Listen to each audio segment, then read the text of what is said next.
Ce qu'il faut traiter et prévenir, c'est la chute de matériaux. Ça, c'est la base. Je pense qu'il faut se fixer une règle. On purge ce qui est menaçant, on redonne de la lecture là, et on le voit bien du bas, aux trucs qui perdent justement leur expression.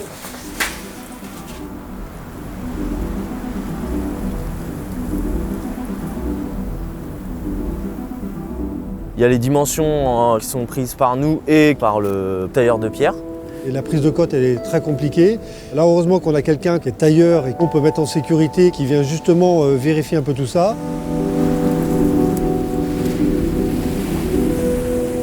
Si tu arrives à péter celle-là, peut-être que tu arrives à sortir celle-ci.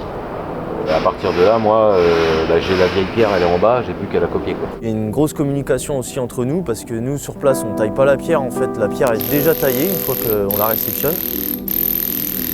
Je peux pas m'approcher trop près de mes traits parce que comme là-haut c'est différent à gauche et à droite, je préfère laisser un peu de marge. On a installé un échafaudage pour être vraiment à l'aise pour pouvoir installer les nouvelles pierres et les démonter également. Et une fois que tout ça est calé, on peut commencer justement à refouiller la pierre.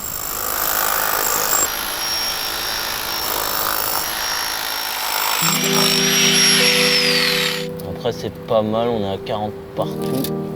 On va refouiller là. Ouais, carrément. 41, ça va. C'est magnifique. En fait tu bosses ici mais tu te ressources en même temps. Ah, les gravats, ça va être bon, on va monter la pierre. Même d'ici, elle est grosse, ouais.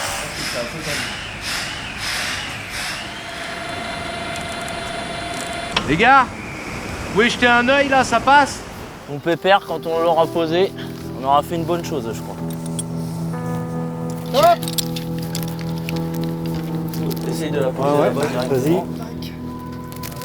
Ok. C'est quand même des blocs qui font 200-250 kg. Donc si ça passe pas, voilà, et parfois il manque un demi-centimètre. On l'a ressorti peut-être 2-3 fois quand même. Hein. Ah non, il y a le truc qui bute derrière. C'est bon. Bah tu sais quoi, on va mettre des cols et on verra ça demain. Hop. Quand on aura repris des forces. Ouais.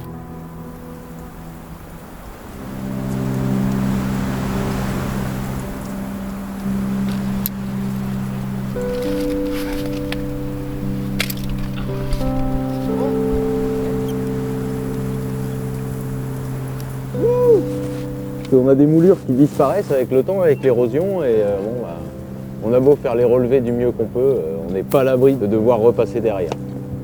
C'est ça qu'il va falloir que j'aille rechercher là. Je vais me mettre comme ça. Ça c'est celle qu'on a taillé avec le dos. Attention les oreilles!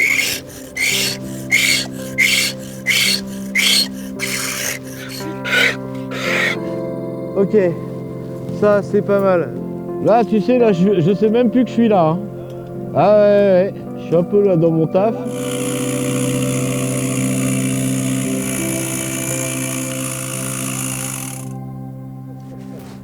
Wouh! Eh ben...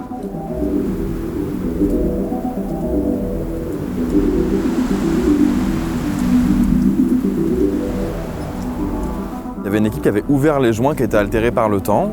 Moi, je suis venu les refaire.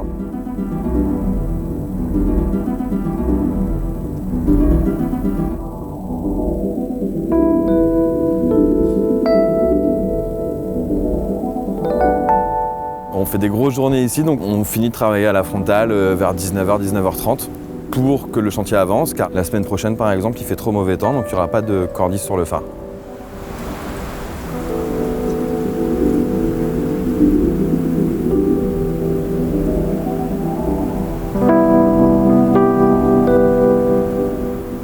Les choix, ils sont destinés à redonner de la pérennité à l'ouvrage, tout en respectant l'aspect général.